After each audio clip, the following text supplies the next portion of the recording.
Buenos días a todos los estudiantes de Chimbote.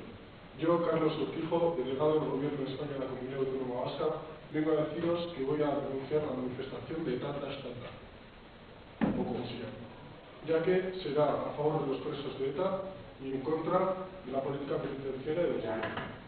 Por último, quiero decir que debemos estar vigilantes para que esta afrenta a los derechos de las víctimas no quede impune. Urquijo, gezurtie!